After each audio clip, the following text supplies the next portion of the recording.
Le podcast de Sur la route de l'horreur est rendu possible grâce à Horreur Fanatique et son encamp du samedi soir. Visitez horreurfanatique.ca pour plus de détails. Maintenant, bouclez votre ceinture puisqu'on vous amène sur la route de l'horreur.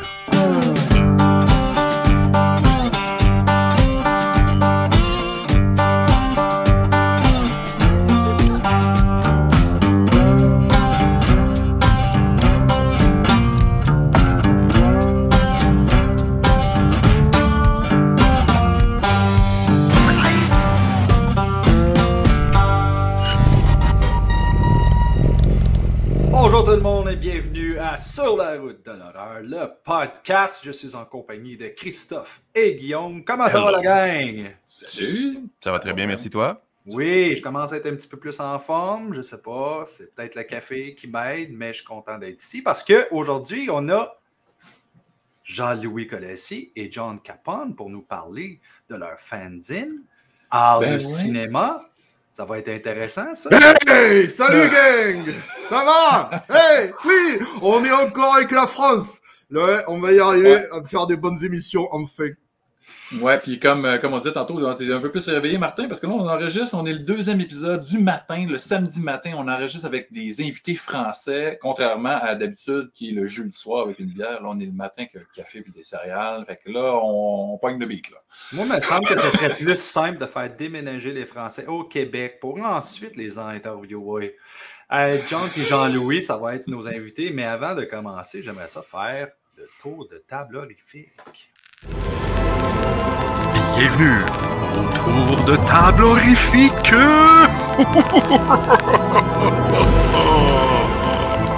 Je vais commencer, moi, les gars. J'aime ça commencer. Moi, cette semaine, en fait, j'ai reçu du courrier de mes amis de chez Rue Morgue. Parce que, c'est ça, le numéro de janvier-février de ce mois-ci, j'avais 2 reviews. Puis moi, je veux pas qu'ils m'envoient un petit chèque. Là, on n'est pas grassement payé là, quand on fait ça. Là. Fait que moi, je demande du swag. Fait que là, j'ai demandé, hey, chez moi, il y a des vieux magazines que j'ai pas. Est-ce que vous êtes capable de m'en trouver dans les vieux? Fait que là, ils m'ont trouvé le numéro 15 de Rue Morgue avec, il parlait de la série Robocop, hein, que c'est pas très glorieux, mais en tout cas, j'ai hâte de lire ça. Numéro 15, dans les livres qui ont fait paraître il y a quelques années, de le Rue Morgue Library, spécial Lovecraft, c'était le seul que j'avais pas. J'ai bien hâte de lire ça. Puis, ils m'ont trouvé un casse-tête. Tu sais, qui sont faits par les Messed Up Puzzles. Ils ont fait Pieces, ils ont fait plusieurs Maniacs, je pense aussi. Puis là, ils en ont fait un sur ce cover-là d'Halloween, quand Halloween 2018 est sorti. Ils avaient fait une belle illustration pour le cover du magazine. Fait que j'ai un casse-tête à faire. Rue Morgue, je suis bien content. Fait que voilà, petite semaine, petite réception de chez Rue Morgue. Puis voilà. OK. Donc, c'est à moi. Ça ne surprendra carrément. personne si je vous dis que j'ai reçu un livre. Ben oui. Je pense qu'on en est rendu là. Du tout. Parfait. You've Got Red on You. Le making of de Shaun of the Dead. Une belle brique. La reliure, pas la reliure, mais la tranche, elle est rouge. C'est magnifique. Ouais, j'ai très hâte de lire une belle brique de 400 pages qui promet d'être instructive et divertissante en même temps. Donc, je vous tiendrai au courant quand je vais l'avoir lu. Avant qu'on commence, je t'avais dit là, que j'ai lu la critique dans Rue Morgue, justement, il y a quelques mois, là, puis ça a l'air vraiment cool. Moi, ça me prend ce livre-là, tu m'en reparleras. Parfait. Moi, j'ai rien acheté. Écoute, j'ai pas rien que ça à faire, dépenser de l'argent dans des belles d'horreur. Mais, cette semaine, je regarde Leprechaun, la série. Ouais, hein, j'ai vu ça passer sur Facebook. Il fallait que j'en parle parce que... Oh la vache, là, tu m'as tué à faire ça. In the hood! Parce que c'est assez particulier, tu regardes ça, puis tu sais, t'arrives au deuxième, au troisième, ok, pas pire. Là, t'arrives au quatrième, c'est dans l'espace, c'est comme, ok, ça commence à être pas mal cheapette. Là, t'arrives dans In the Hood, puis t'es comme, ok, c'est pas très bon. Puis là, t'arrives au cinquième, c'est-tu au cinquième? Au sixième, puis c'est Back to the Hood. Ah ouais, hein? Mais là, t'arrives à l'origine. Tu fais violence quand même, là. Ah oui, c'est fou, là. Puis là, t'arrives à l'origine, là, puis t'es comme, qu'est-ce qu'ils ont pensé quand ils ont fait ce film-là? Heureusement... Ça, c'est le pire, ça, hein, apparemment. Oh, ouais, c'est le pire. Heureusement, avec Return of the Leprechaun, ils ont vraiment repris la série. J'espère qu'ils vont en avoir d'autres. J'espère que ça va aller dans la même veine que le dernier. C'est-tu Kostanski qui avait réalisé ça, le dernier, là, le gars qui a fait Manborg, là, puis qui a fait un paquet de trucs? Là? Steve Kostanski. C'était pas Origin, ça? Je sais pas. Il y en a fait un, en tout cas. Là. Ouais, je pense que c'est plutôt Origin, mais c'est à vérifier pareil. Là. Mais faut arrêter de parler de ça. Déjà, le premier, c'était à pleurer. J'avais les yeux qui saignaient tellement que c'était mauvais. Ça a parti la carrière à Jennifer Aniston, regarde. So, moi, c'est ça pour ma semaine. Je ne sais pas si Zombie. C'est déjà fini? Dis donc, c'était rapide. C'est rapide aujourd'hui. Moi aussi, ça sera rapide, mais moi, par contre, j'ai rien acheté. Moi, pour cette semaine, j'ai une demande à faire aux gens. Parce qu'il m'est arrivé un truc catastrophique. J'ai un masque qui a cassé. Donc, j'aimerais savoir si vous avez des idées pour faire de la réparation. Alors, regardez-moi ça. C'est un beau masque à la base. Wow. Et regardez le catastrophe. Ouais, quelle sorte de colle? Je l'ai. En fait, oui, parce que le masque, en fait, je l'ai eu dans je sais plus quel magasin, mais ça faisait de 2000 ans qu'il l'avait. Donc le masque, il a séché, il est assez dur. Et en fait, l'autre jour, j'étais en train de faire ma poussière et tout, et puis des fois, j'ai envie de mettre des masques. Je sais pas pourquoi. Bon. Et donc j'ai voulu le mettre, et en l'enfilant, paf, il a cassé. Donc, si les gens qui nous écoutent ont une idée pour faire une réparation correcte, ça m'aiderait bien. Merci. Parce que je ne sais pas si c'est de l'époxy ou la Crazy Glue qui serait le mieux, ou du latex carrément, ça ne doit pas tenir. Non, la meilleure solution, c'est d'en acheter un autre. Ça fonctionne et tu reviens. Ouais, mais si tu veux, celui-là, personne ne le connaissait dans le magasin, donc je l'ai eu pour 20 piastres, quoi, si tu veux. Donc, le retrouver, oui, ça sera facile, mais à ce prix-là, là, c'est autre chose. Et donc, ça dépend si tu veux faire une réparation qui est seamless ou si ça ne te dérange pas que ça paraisse. Parce que tu pourrais techniquement faire un type cicatrice ou blessure refaite. Avec un fil de cuir. Mais non, là, ça ne marche plus du tout avec le personnage. Non, mais là... Guillaume, tu me déçois. Moi, je te trouve des solutions alternatives. Si je ne te les prends pas, c'est à toi, là. Il n'y a pas juste ça à faire, là, Colin. Il faut qu'on fasse une vidéo pour John. C'est ça, exactement, tout à fait. Donc, on a deux invités aujourd'hui, ce soir, ce matin, peu importe l'heure que vous écoutez ça. On a un ami de l'émission, John Capone, qu'on avait reçu, en fait, que vous aviez reçu, que Martin avait reçu, en fait, avec Steve, puis Jasmin à l'époque, et évidemment Zamblar. Donc, John Capone, qui est un ami d'émission et de Zamblar de longue date, collectionneur, cinéphile, fan de trauma, et surtout un artiste, un illustrateur français, designer graphique, notamment pour, qu'on a vu ses œuvres ornant les couvertures de magazines comme L'Écran Fantastique, Fantastica, des jaquettes de DVD, Blu-ray pour Uncut Movies. Il a aussi collaboré avec Art de cinéma, les fanzines. Ce qui m'amène à introduire Jean-Louis Colacci, on lui demanda comment il prononce, qui est lui aussi un cinéphile, comme nous, fait partie de ceux-là, tripeux de cinéma, il est français également. Donc, Art de cinéma, c'est une série de fanzines plutôt professionnels, donc c'est pratiquement des magazines, c'est des magazines carrément, mais on dit fanzine. On demandera qu'est-ce qu'il veut dire par là, c'est quoi la nuance, magazine, fanzine, sur des réalisateurs ou des franchises cultes. Notamment, on a eu les Vendredi 13, les Contes de la Crypte, les Dents de la Mer, c'est pour ça que j'ai fait un spécial avec mon setup en arrière. John Carpenter aussi, un cover de John Capone, justement. Et le prochain, que j'ai vu ça sur Internet, ça va être sur Poltergeist, dont on parlait un petit peu plus tôt. Donc, ça donne bien. Donc, on peut faire rentrer sur le show John et Jean-Louis. Salut les gars! Salut les gars! Salut. Comment ça va? Ça va. Ça va. Chez nous, c'est pas le matin. Non, c'est ça. John, Jean-Louis, j'aimerais premièrement que vous commenciez par me dire comment que ça a commencé votre passion pour l'horreur. On va commencer avec Jean-Louis. Okay? Ma passion pour l'horreur, elle commence très tôt. En fait, mes parents étaient fans de cinéma d'horreur. Et ils étaient plutôt fans de cinéma. C'était le cinéma italien, donc du Fulci, du Argento. Donc j'ai grandi avec du cinéma horreur italien. Assez gore comme ça. Ben oui. J'ai connu ça très tôt. Trop tôt. Peut-être très tôt. Donc peut-être trop tôt aussi. Des films comme Carnage, comme Frayeur, voilà, j'ai grandi avec des films comme ça. Puis voilà, c'est vraiment, j'ai été bercé dans les films d'horreur, en fait, tout ce qui est slasher, tout ce qui est film d'épouvante, le giallo, et ça commence à partir de là, donc avec mes parents qui étaient déjà grands fans de vidéoclub en plus à l'époque, donc ils louaient assez bien de films, ils louaient 4-5 films par semaine, et donc du coup c'était chaque fois un rendez-vous familial, on regardait des films d'horreur tous les week-ends, on en regardait 4-5 comme ça d'affilée.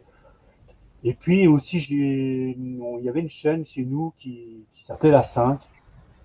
Et grâce à cette chaîne-là, j'ai découvert pas mal de films. C'était une chaîne qui passait des films d'horreur assez tard. Et grâce à cette chaîne-là, j'ai découvert des films comme Piranha de Joe Dante, toutes sortes de films, quoi. Ça a vraiment agrandi ma filmographie horrifique. Et je suis devenu vraiment un grand fan de films d'horreur. Après, voilà, je suis fan de cinéma tout genre, mais c'est vrai que j'ai vraiment plus d'attache pour le cinéma horrifique. Cool. Et toi, John?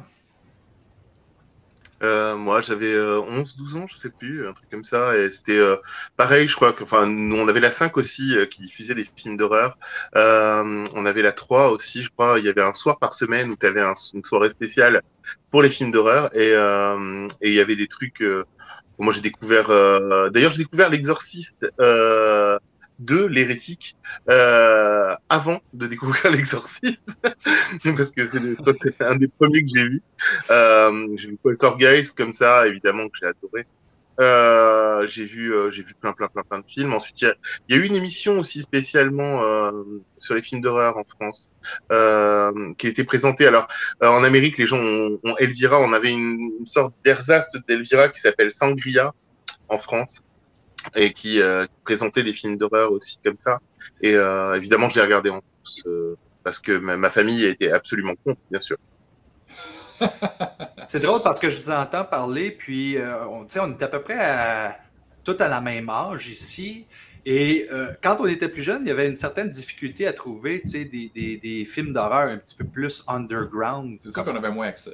C'est ça. Puis aujourd'hui, on a tellement accès à plein de choses, on découvre tellement de choses. Moi, là, quand j'entends parler de films qui sortent de Arrow, Vinegar Syndrome, Severin, etc., il y a tellement d'affaires là-dedans que j'ai jamais entendu parler.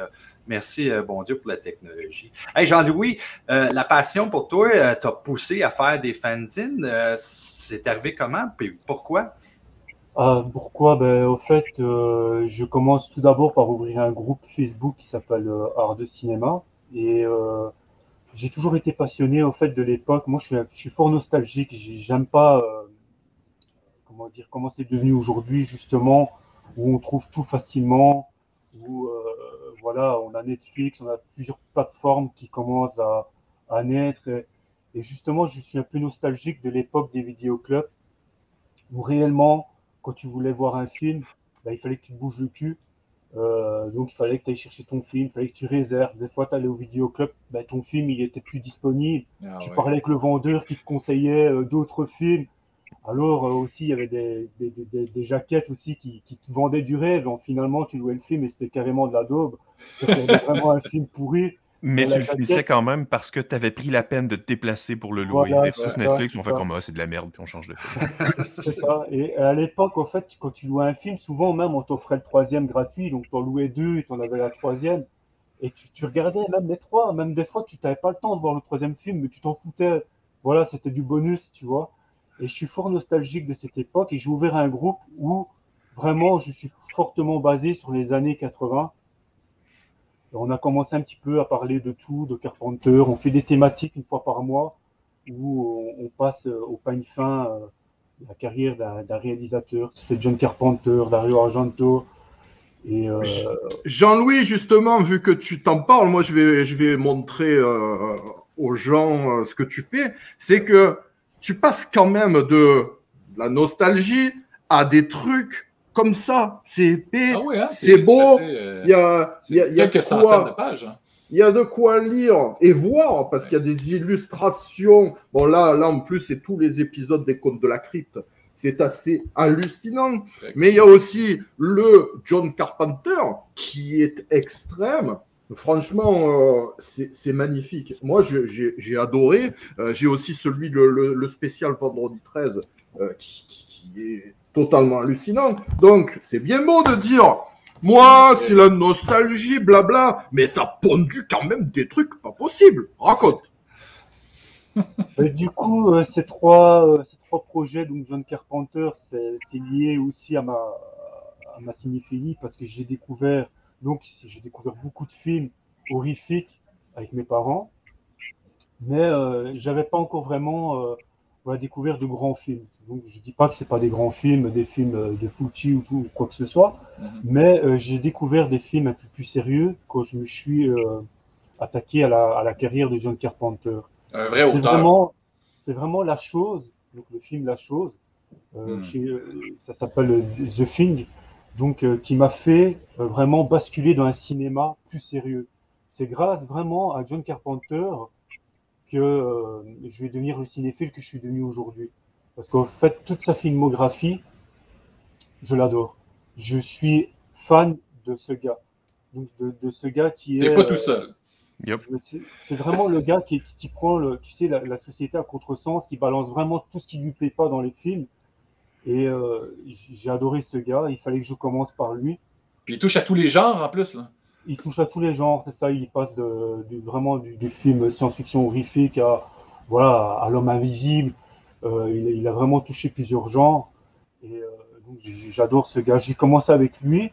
Donc ça a été mon premier projet avec John Capone. Donc c'est John Capone qui a mis tout ce beau travail que vous avez montré en illustration. Il y a des artistes qui nous accompagnent parce que je fais souvent appel à des artistes parce que j'aime bien créer des illustrations un peu inédites.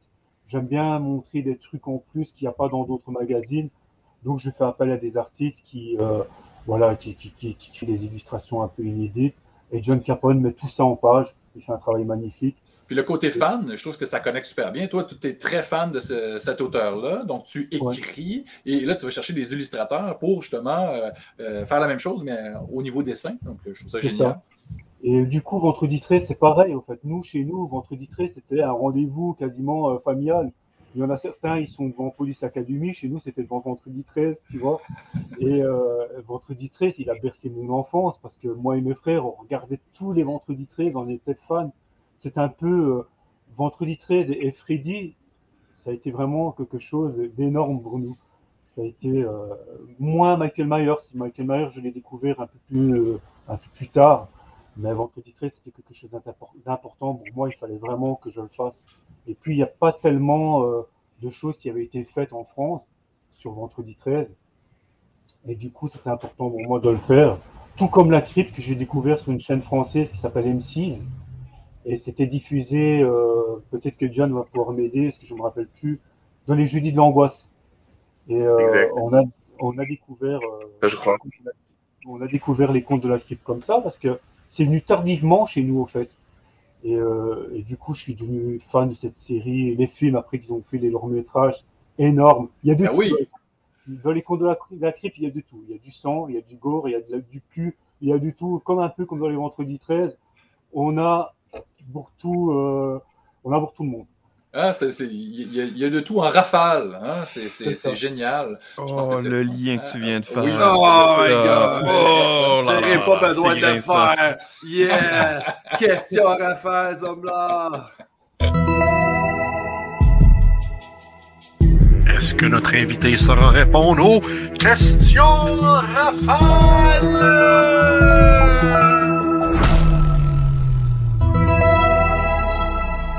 Alors, pour ceux qui ne savent pas c'est quoi les questions rafales, ce sont des questions qui ont été construites selon mes recherches que j'ai faites sur vous, sur Facebook, sur les réseaux sociaux, etc., etc.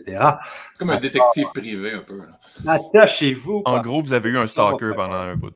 Oh oui, ça, définitivement.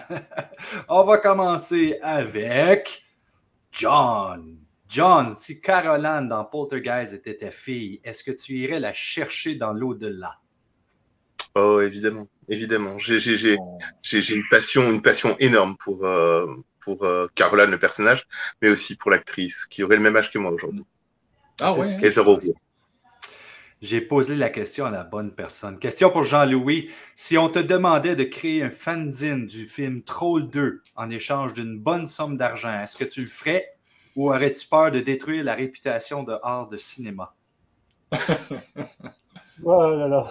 Je pense que je ne le ferai pas pour pas détruire la réputation de art de cinéma.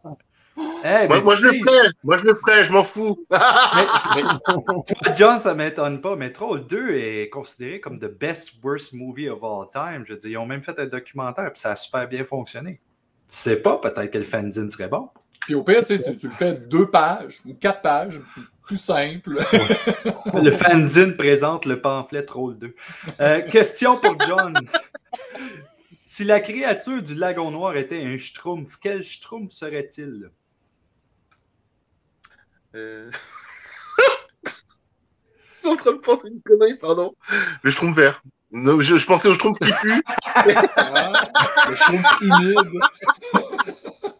Ça aurait été bon, par exemple. Il y en a un en arrière qui est en train de descendre derrière toi, je pense, une créature. Ben oui, c'est vrai, la créature est juste... Oh, wow! Nice. C'est le même que j'ai.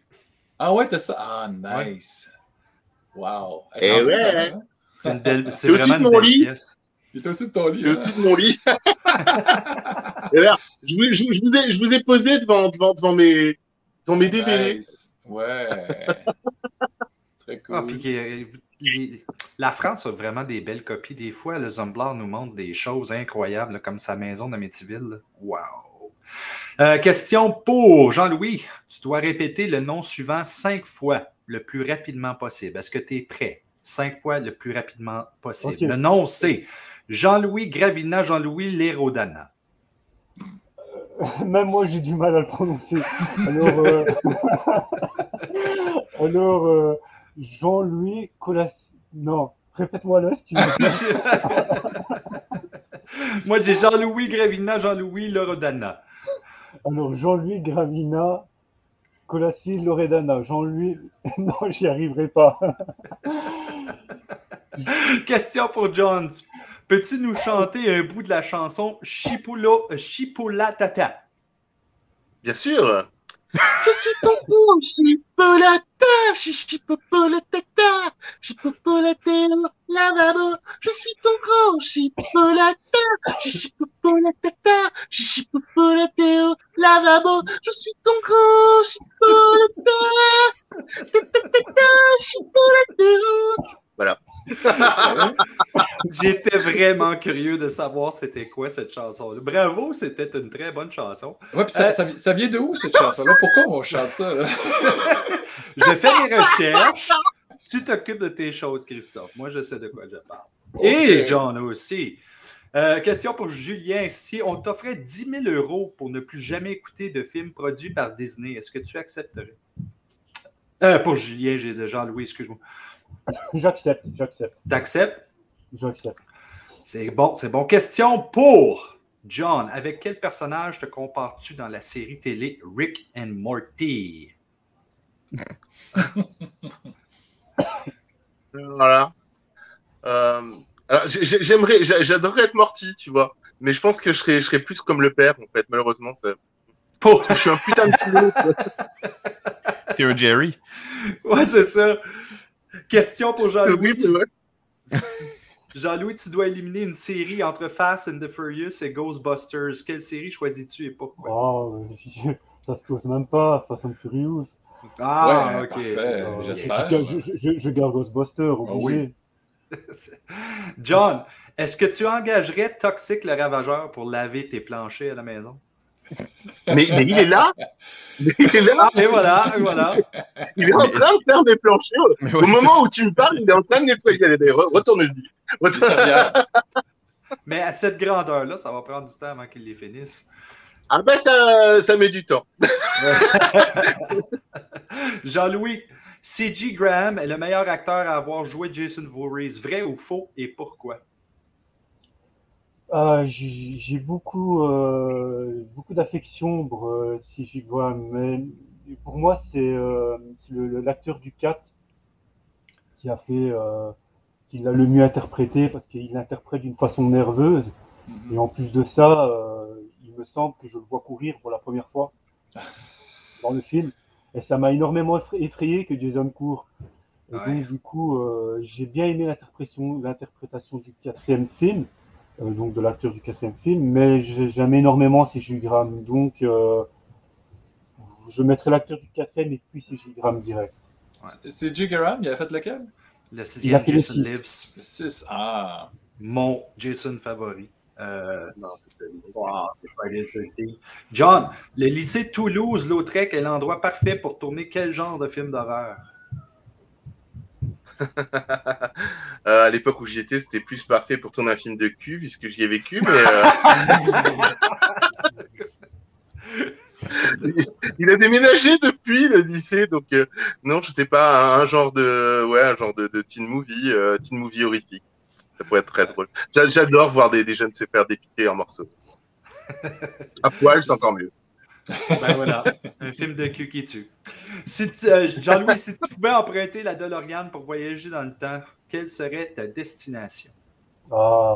Écoute, moi, j'ai connu les années 80, j'ai pas connu les années 50, mais quand je vois des vidéos, des photos de ces années-là, ça me fait rêver. Tu sais, les gens qui dansent sur du rock'n'roll, de la musique, tu vois, tu sais, un peu comme dans Retour vers le futur. J'aimerais bien être Marty, en fait, qui retourne dans les années 50, parce que ces années-là me font rêver. Ben, sinon, si j'aurais un deuxième choix, ce serait les années 80, pour les vivre un peu plus... parce que j'étais jeune. Vivre plus consciemment, j'assume. Moi, j'ai envie de dire l'été 1982 pour passer mon été au cinéma, voir tous les films en rafale qui sont sortis en 82, ça n'a aucun sens. Moi aussi, sincèrement, les années 80, si je pourrais les vivre en étant plus âgé, ça me plairait beaucoup. Et la dernière question pour les deux, même si John avait déjà eu la réponse dans le passé, mais... Ça a peut-être changé, on ne sait pas. Freddy ou Jason? On va commencer avec Jean-Louis. Alors pour moi, Jason, parce que j'ai grandi avec Jason. Pour moi, Jason. Et John, c'était quoi ta réponse la dernière fois? Je me rappelle pas de ma réponse la dernière fois. J'adore profondément Tu vois? Je vais dire Freddy par histoire qu'il y ait les deux, parce que voilà, les deux se valent pour moi et ils sont aussi géniaux l'un que l'autre. Merci d'avoir répondu. Ben oui, très cool. Tout le temps plaisant, ça. T'sais. Puis on parlait beaucoup de slasher tantôt, puis j'ai pas fait un petit décor jazz pour rien. Je voulais que Jean-Louis me parle un peu, parce qu'on parle beaucoup d'années 80, mais jazz, le premier blockbuster, hein, un chef-d'œuvre de l'épouvante. Pour toi, pourquoi faire un fanzine autour de jazz? Ben écoute, ça fait partie au fait des premiers films qui m'ont effrayé. Alors c'est drôle, hein, j'ai été effrayé par le film, pas par le requin, par le générique et sa musique. Donc tu sais, quand ça commence, qu'il y a les 3 noms des 3 acteurs principaux qui s'affichent, la musique m'a effrayé parce qu'elle représentait une menace. Ouais. Et c'est le premier film qui me fout réellement la trouille. Donc c'est drôle, je vais avoir peur en fait de quelque chose que je ne vois pas, mais ça va me marquer. C'est un souvenir familial parce que c'est un film que je vais découvrir avec mon père. Mon père va me raconter un petit peu ce qui s'est passé quand l'acteur raconte l'histoire du USS Indianapolis. Il va me dire oui, c'est vrai. Tu sais, je vais t'émerveiller un petit peu par le requin, comme après je vais t'émerveiller par les dinosaures quand je vais découvrir Jurassic Park. C'est ce que je vais avoir avec Spielberg, tu vois. Et pour moi, c'était très important. Pour toi, il y a beaucoup de choses qui ont été dites sur le film. Donc ça fait partie des Dents de la Mer. Je veux dire, quand on parle des Dents de la Mer, on a l'impression de gaspiller sa salive parce qu'on a l'impression que tout le monde sait tout à propos du premier film. Non, en vérité, j'en ai un peu rien à faire de ça parce que je regarde surtout à ce qui m'a passionné quand j'étais plus petit. Je choisis mes projets par rapport à ça. Donc c'est vraiment par rapport à ma cinéphilie, à ce qui m'a fait devenir cinéphile que j'ai choisi mes projets. Et donc les Dents de la Mer en faisait partie, il fait partie de ce qui m'a construit aujourd'hui. Et c'est pour ça que je voulais absolument en parler. Alors évidemment, on parle des 4 films, parce que pour moi personnellement, les 4 films, je sais qu'il y en a beaucoup qui n'aiment pas le 3, bon le 4, ça je trouve aucune excuse au 4. Les gens qui n'ont pas aimé le 4, je les comprends tout à fait, il n'y a pas d'excuse à donner sur le 4e film. Mais par contre, le 3e, il y a quand même des choses, voilà, intéressantes. Voilà, il y avait des choses intéressantes à dire. On apprend beaucoup sur le 3. Et je pense que le 3 mérite quand même aujourd'hui d'être réévalué un petit peu, parce qu'il y a des choses énormes quand même qui ont été... voilà. On a essayé de faire des choses énormes avec le 3e film. Est-ce que tu as eu la chance de le voir au cinéma avec des lunettes 3D? Non, je n'ai pas eu la chance de le voir avec des lunettes 3D. Je pense même que chez nous, je pense pas qu'il a été diffusé réellement avec des lunettes 3D, tu sais. Et je pense qu'il a été en plus de ça diffusé dans des mauvaises conditions. Parce qu'en fait, ce film-là, pour l'apprécier comme il doit l'être, en fait, il doit être diffusé vraiment dans de très bonnes conditions. Et il l'a pas été. Et ça lui a pas rendu justice quand il est sorti. Et puis, il n'a pas été exploité longtemps aussi. Parce que quand il est sorti, il a cartonné, en fait, le film. Mais on l'a pas laissé longtemps. On l'a pas laissé longtemps en salle pour pouvoir continuer son chemin au box-office. On l'a vite retiré, en fait. Et là, voilà. Tu dis ça, Jean-Louis, mais okay, le dernier fanzine que vous avez fait, c'est sur Les Dents de la Mer. Toi et John, vous collaborez ensemble. J'aimerais savoir, c'est quoi le processus de création du fanzine? Ça commence où? C'est quoi le fonctionnement? Ben, ça commence où? En fait, moi, je choisis un thème. J'en parle avec mon équipe. Voilà, s'ils sont chauds de le faire ou pas. Parce que si je choisis un thème et qu'ils sont pas chauds pour le faire, ça sert à rien. Donc, il faut vraiment aussi choisir un thème par rapport aux gens qui bossent avec moi, parce que je suis pas tout seul. Il y a énormément de personnes qui écrivent dans le fanzine. Et c'est par rapport vraiment au thème où je choisis. Si les gens me disent, OK, on y va, on le fait. Si maintenant, voilà, je choisis un thème que j'aime bien, mais que personne est OK pour écrire, ça sert à rien. Donc, je choisis un thème. Et après, voilà, je contacte des illustrateurs qui vont me faire des illustrations qui sont inédites par rapport aux scènes qui m'ont marqué dans ma jeunesse quand j'ai vu les films. Parce que je veux toujours, en fait, qu'on retrouve un petit peu de moi dans mes fanzines. Donc, des scènes qui m'ont marqué, voilà, toutes des choses comme ça. C'est vraiment sur mes idées que les illustrateurs travaillent. Et du coup, voilà, on crée des illustrations, on les met dans le fanzine. Et après, c'est là que le magicien, John Capone, arrive et il assemble tout avec ses mains de fée. Il fait quelque chose d'extraordinaire. J'ai beaucoup de chance de l'avoir dans l'art de cinéma.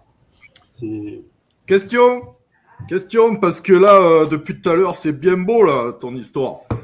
Tu nous sors des trucs comme ça et tu nous parles encore de fanzine. Moi, je suis désolé, pour moi, justement, j'étais dans les années 80, les fanzines, c'était encore des trucs avec brochés, limite écrit à la main pour certains, et c'était tout pourri, mais c'était l'époque. Mais là, par contre, tu nous sors un truc professionnel, là, faut pas déconner. Alors pourquoi tu me parles de fanzine? Explique.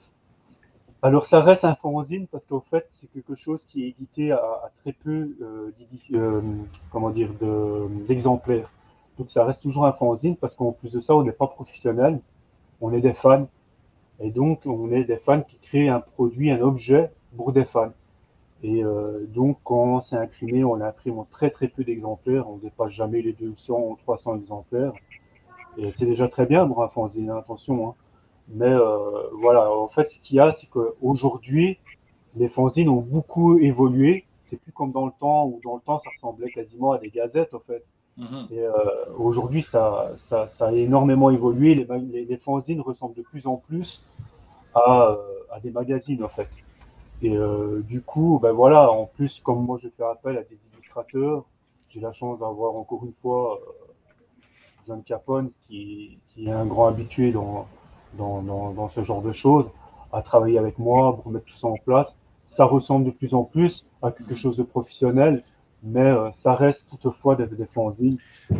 Garder ça simple, hein, de fan à fan, c'est une histoire de fans, c'est des fans qui le font, c'est pour les fans, on garde ça tout petit. C'est comme un peu un inside, ça reste dans le cercle d'initiés.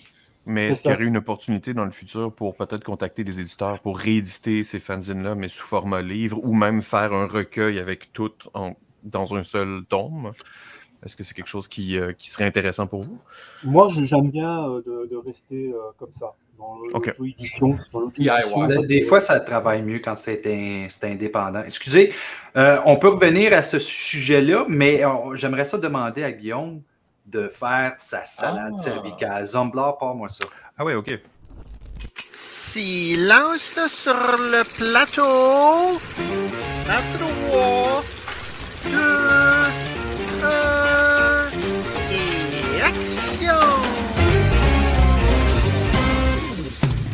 J'ai vraiment aimé que Guillaume fasse « Ah, OK, là, c'est à moi. » Oui, non, mais aucun avertissement, paf, Guillaume, salade cervicale. Alors, pour vous mettre en contexte, Jean-Louis et John, les salades cervicales, c'est un 5 minutes, ou grosso modo 5 minutes, où on me donne carte blanche pour parler de ce qui m'intéresse. Et là, dans cet épisode-là, j'ai envie de vous parler de The Lost Boys. Que j'ai vu pour la première fois de ma vie, s'il vous plaît, ne me lancez pas une brique, dans la dernière semaine. Nice! Et je vais changer un peu le format que j'ai d'habitude. D'habitude, je fais une présentation. Là, si vous voulez, on peut embarquer sur une conversation que j'ai envie d'avoir avec vous parce que, bon, ma première expérience de ce film-là, de Joel Schumacher, c'est... D'abord, j'ai beaucoup aimé le film, mais c'est pas un film, c'est 2 films. C'est 2 films qui sont séparés en plein milieu. La première partie qui est beaucoup plus sérieuse, qui a envie de me passer un message, qui a envie de nous parler en fait de la corruption de la jeunesse à travers les gangs de rue, à travers les gateway drugs. Et très clairement, cette volonté-là est là dans la première partie du film. À quelque part en plein milieu, le ton change complètement et on se retrouve dans un film d'action un peu série B, très cool, en fait, dans la deuxième partie, avec des liners du genre Death by Stereo. Et ça finit sur le grand-père qui dit « Moi, il y a quelque chose que j'ai jamais digéré dans cette ville, c'est les putains de vampires. » Donc, j'ai autant aimé la première partie que la deuxième partie. Maintenant, le point qui m'intéresse là-dedans, c'est cette ligne très fine sur laquelle ils ont marché pour faire un lien avec The Lost Boys de Peter Pan. C'est la tribu des enfants perdus.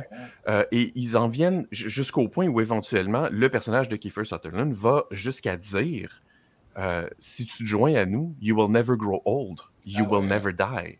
C'est Peter Pan. Même affaire. Et, oui, c'est exactement la même chose. Donc, j'étais là, j'écoutais le film, je me disais, OK, c'est très cool. Et ils ont fait ça très, très subtil. Donc, là, je me suis amusé à faire des parallèles. Et c'est là que vous pouvez embarquer si vous en avez vu ou que vous n'êtes pas d'accord avec moi. Okay. Cette tribu-là qui... D'abord, les vampires... Pas d'accord! Merci, Zomblard. Le côté vol, les vampires qui volent exactement à la Peter Pan, mais qui ont besoin d'abord de consommer quelque chose qui serait la fairy dust ou, dans le contexte, le sang des vampires. J'ai passé une partie du film à me dire, tiens, Star, qui est avec eux, serait possiblement Wendy. D'ailleurs, parallèle, elle s'appelle Star. Le personnage de Kiefer Sutherland s'appelle David. She is the star of David. Just putting it out there pour le fun. Ah, OK. Je pense que c'est un juif, Schumacher? Ou... écoute, je veux pas m'avancer là-dedans, mais j'ai trouvé que c'était une anecdote. C'est pas sympa. Oui, non, c'est ça. Je pense pas que ce soit un accident. Enfin, bref. J'ai passé une partie du film à me dire que c'était Wendy jusqu'à ce que la deuxième partie embarque et que je réalise que non, en fait, Star, c'est probablement Tinkerbell. Et Wendy se trouve à être la mère des 2 gars dans le film qui éventuellement se fait dire « on voulait t'avoir comme mère pour la tribu » parce que c'est ça Wendy dans Peter Pan. Et là, voilà. Donc là, je me suis posé la question, OK, jusqu'où on peut pousser ces parallèles-là?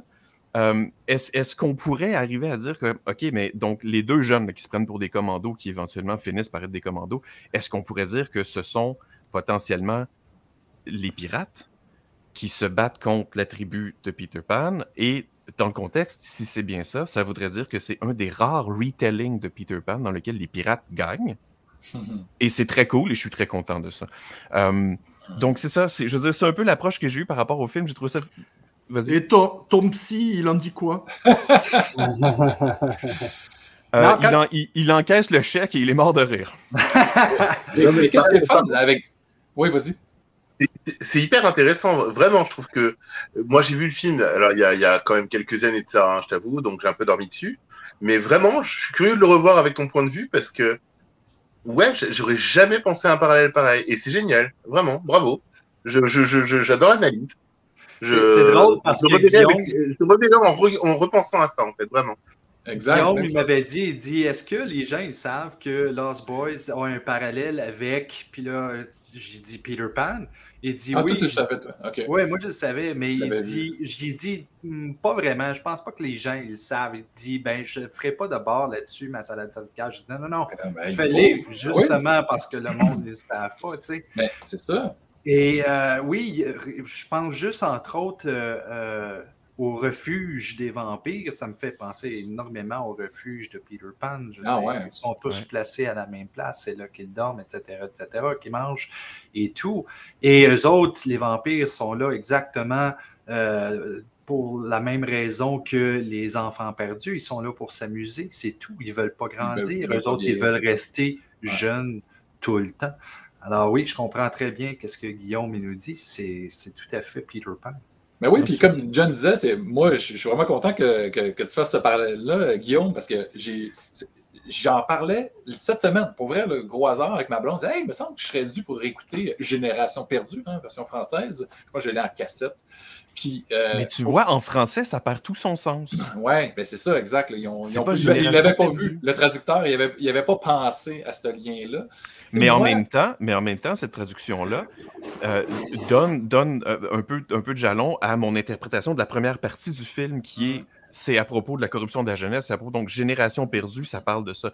Donc, il était peut-être pas dans le faux, mais il manque de Lost Boys, les enfants perdus. Donc, la petite twist, puis, tu sais, pour vrai, c'était tellement dans l'air du temps à ce moment-là, ce film-là. Tu sais, on était dans le trip Fright Night un peu, avec les jeunes opposés avec les adultes. Mais attends, mais Fright Night, c'est un tout autre film qui parle, en fait, de la prédation sexuelle d'un inconnu qui arrive dans ton quartier. On en reparlera une autre fois. Mais tes parallèles sont quand même assez bien, parce que sincèrement, même déjà pour non, mais sincèrement, pour Lost Boys, j'ai vu le film assez bien de fois. J'y aurais jamais pensé. Non plus. Et ce que tu soulignes encore là sur Vampire, vous avez dit Vampire chez nous, c'est le titre en français. Au Québec aussi, ouais. Et il y a beaucoup de titres qui sont en anglais qui sont souvent mal traduits chez nous en France. Mais voilà, c'est vraiment un parallèle. C'est génial ce que tu soulignes là, parce que maintenant, quand je vais revoir le film, je vais le voir autrement. Exact. Et c'est bien, franchement, j'y aurais jamais pensé, tu vois. Et c'est vrai que le titre en anglais Lost Boys, ça prend tout son sens maintenant que tu as fait ce parallèle, tu vois. Tu vois, Guillaume, comme il est vraiment bon, notre gars. Hein? C'est la cerise sur le sandwich. C'est talent avec ça, Colin. C'était la fin de mon salade cervicale. Donc, bravo encore, Guillaume. Merci. Très intéressant. Donc oui, tu sais, on revient à le fanzine. On ne veut pas le distribuer at large, comme on dit en anglais, parce que c'est fan, c'est vous autres qui le créez, vous voulez que ça reste dépendant. Mais là, je voulais demander ça à John. On parlait de la production des graphiques et tout. John, c'est quoi exactement ta contribution? Là, on parle des covers et tout. Moi, je n'ai pas eu la chance de voir les magazines. Plusieurs personnes à qui on parle en ce moment n'ont pas eu la chance de le voir. Mais est-ce que tu fais d'autres contributions à l'intérieur et tout? Ouais, alors en fait, tu vois, attends, je les ai là. Donc je fais la couve de chacun. D'ailleurs, en fait, je monte celle-ci parce que elles ont Blard a un fond vert et du coup, en montrant sur le fond vert, on ne voit pas le vert de la couve. Nice. Voilà. Et c'est vraiment un numéro énorme, hein, celui-ci. Il est très, très, très, très gros, avec des illustrations de Vaz qui a fait lui-même. En fait, c'est les vraies illustrations des contes de la crypte en fait qui est à l'intérieur. Moi, je fais toute la mise en page, la mise en page du truc. Gros travail. Donc c'est un surtout que c'est pas forcément la partie de travail que je préfère, la mise en page, mais ça m'arrive de faire quelques illustrations dedans, mais je fais surtout les couves, effectivement. Jusqu'à présent, toutes celles qui ont été faites sont par moi. Il faut pas oublier qu'on a à l'intérieur toujours des gens qui participent. Là, c'est une illustration de Nick Motra, par exemple. On a Vivien Duval qui participe dedans, qui est un illustrateur extraordinaire et qui compte parmi mes amis. On a Grégory Lé, qui est juste un mec incroyable, qui fait vraiment des illustrations de dingue. Celui qui a fait d'ailleurs l'illustration de Star Crash aussi chez nous, chez Extra Lucid Film. Je le conseille vivement. Ok. J'ai jamais vu ce film-là, mais je sais que c'est un film assez culte, de Luigi Codi. De Luigi Codi oui, sûrement. Ouais. Bonne question, merci de me poser. Et en tout cas, très, très, très bon illustrateur. Il a aussi fait des illustrations. On a Ben, des sculpteurs, qui est incroyable, qui a aussi fait cette illustration-là, par exemple, c'est magnifique. Dans celui sur sur Vendredi 13. Donc, il y a beaucoup d'illustrations, dont même des enfin, vraiment des trucs comme ça. On voit Jason se fighter contre Ash. Jason contre Ash. Donc, de Grégory Lay, on a Xavier Desbarras qui fait des dessins aussi formidables. Là, c'est une autre illustration, par exemple, de Ben des sculpteurs. On a beaucoup de monde qui participe. Ouais, alors, là, t'es pas aux Oscars, là-haut. Non, t'as pas besoin de remercier jusqu'à la femme de ménage, bordel. Mais par contre, tu vois là où c'est important, c'est parce que, alors je connais pas les auteurs, donc peut-être que Jean-Louis les citera mieux que moi, mais par contre c'est important parce que c'est un fanzine et que sur un fanzine, ou même sur un magazine d'ailleurs, bien sûr le rédacteur en chef qui est là pour le coup est Jean-Louis, et moi parce que c'est moi et parce que voilà, tout le monde sait très bien que j'adore me la péter, mais en dehors de ça, les autres. Les autres sont, enfin, je veux dire, tous les gens qui participent au truc sont hyper importants parce que sans eux, juste le fanzine n'existe pas.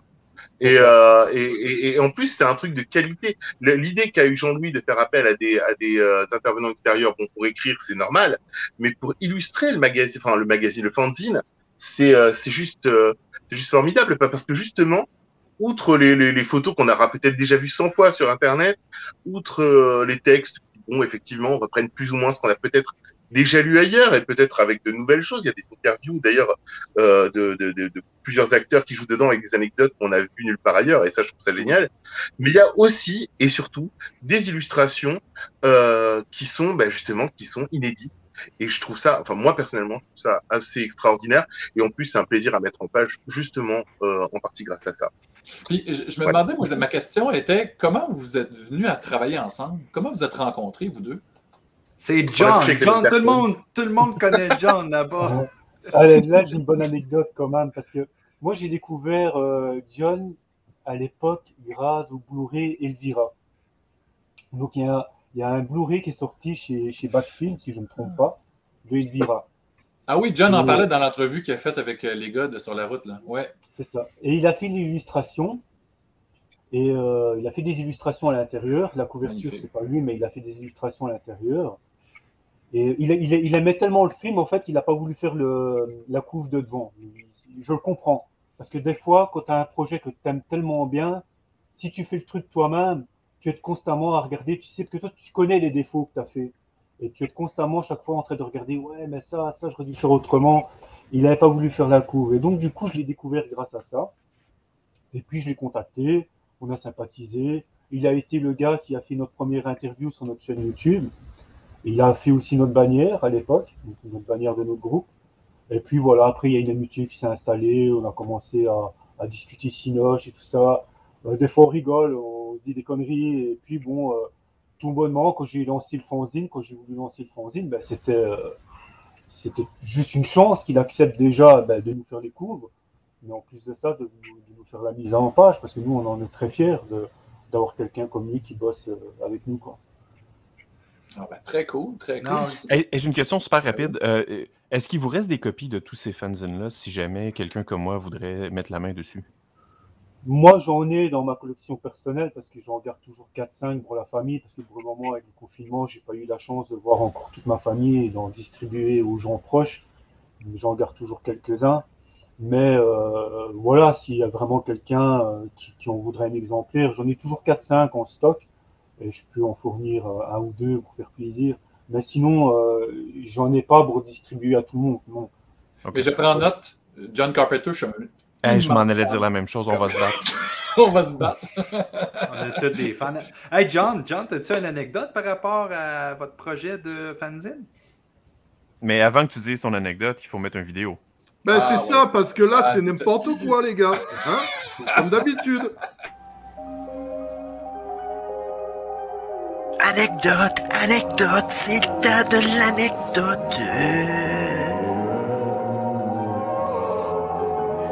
Même quand Steve n'est pas là, il vient nous hanter avec sa voix. Steve, ben oui. Hein. Mais je voudrais spécifier que l'anecdote, le petit vidéo, était supposé partir avant que ça commence l'anecdote, mais Jean-Louis est sauté tout de suite sur son anecdote. On John, l'as-tu? N'essaye pas de justifier que t'es nul.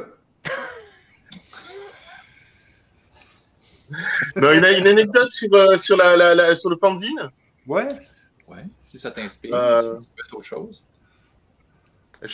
Non, j'ai pas d'anecdote précise sur le fanzine. C'est toujours très difficile parce que j'ai toujours peur de décevoir les gens, même au niveau de la mise en page. Surtout au niveau de la mise en page, parce que d'ailleurs je suis pas mise en pagiste à la base. Donc j'espère que j'arrive à faire quelque chose qui plaît aux gens, et qui soit assez correct ou assez pro. En dehors de ça, après sincèrement non. Si je me suis pissé dessus de joie quand il m'a dit que le prochain ce serait sur Poltergeist. Ah, nice! Mais il faut se le dire, par exemple, un fanzine comme celui-là, avec une couverture aussi jolie, ça attire énormément l'attention. C'est sûr que c'est une belle pièce de collection. Je veux vous féliciter les deux pour ce genre de création-là. Moi, personnellement, je ne suis pas quelqu'un qui lit beaucoup, mais de voir un aussi beau fanzine... Il y a des images dedans. Ouais, c'est ça, c'est ça. Je peux regarder les images, puis je peux aller comme... Image.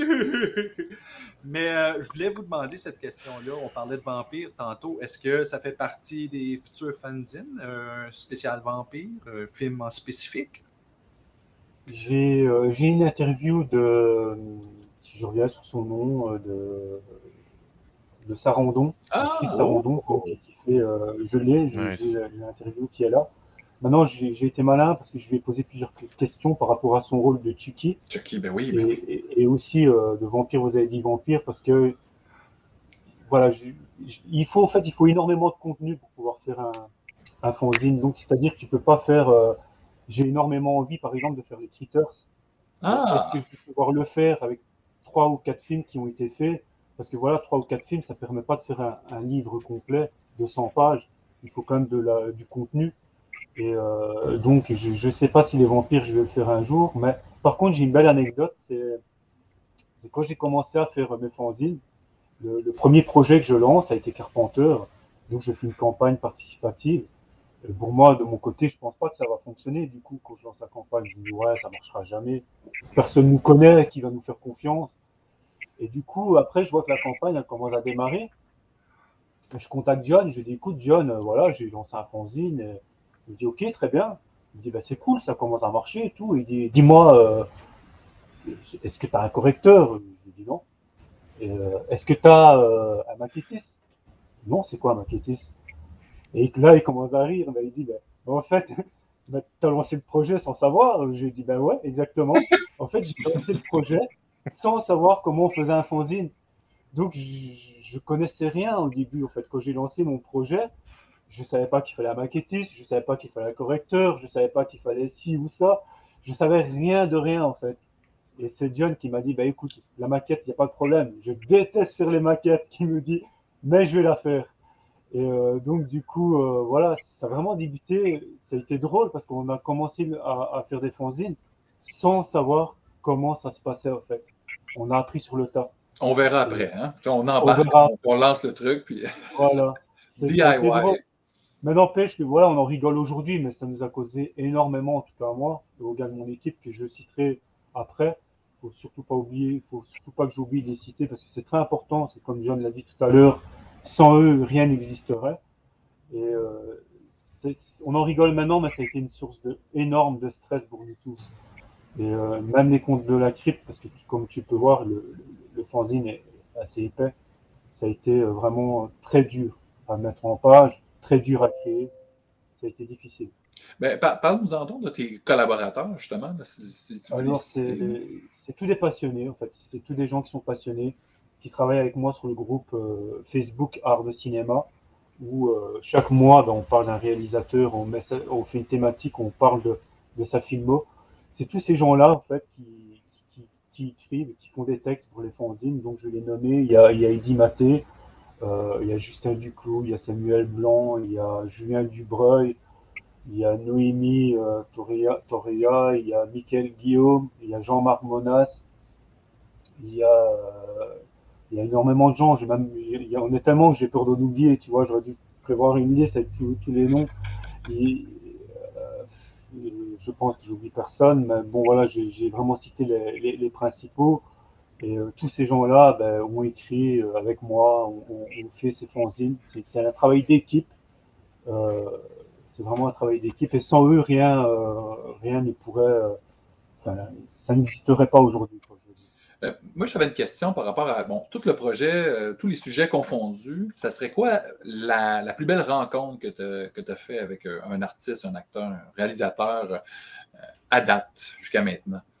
À date, je pense que jusque maintenant, celle où je suis le plus fier, j'en ai deux. Donc j'ai Joal, le réalisateur des Dents de la Mer 3. Et récemment, j'ai le réalisateur de Vendredi 13 partie 6 que j'ai fait avec Martin. Où là, ça a quand même été quelque chose parce que le mec, il était d'une gentillesse incroyable. Il était cool, quoi. C'était vraiment. Très généreux de ses réponses. Ça a coulé l'entrevue. Ah ouais, c'était vraiment le mec, il était cool, quoi. On voyait bien que c'était un mec rock'n'roll, quoi. Ah ouais. J'adore des gens comme ça. C'est vraiment. Et je te remercie encore de m'avoir permis de l'interviewer parce que c'est sur ma bucket list. J'ai enfin rayé cette chose-là. Merci encore. Cool, merci à toi, en tout cas, Martin. Merci beaucoup. J'ai hâte d'entendre ça, de le lire. On l'a fait, mais c'est pour un spécial vendredi 13-6 ou c'est quoi exactement? C'est quoi la suite des écoute, ici, j'ai récolté beaucoup d'interviews que je n'avais pas eu la chance d'avoir parce que si tu veux, je fais les demandes d'interviews quand le projet est en cours. Des fois, j'en ai un petit peu avant, mais je les fais souvent en cours quand je lance la campagne.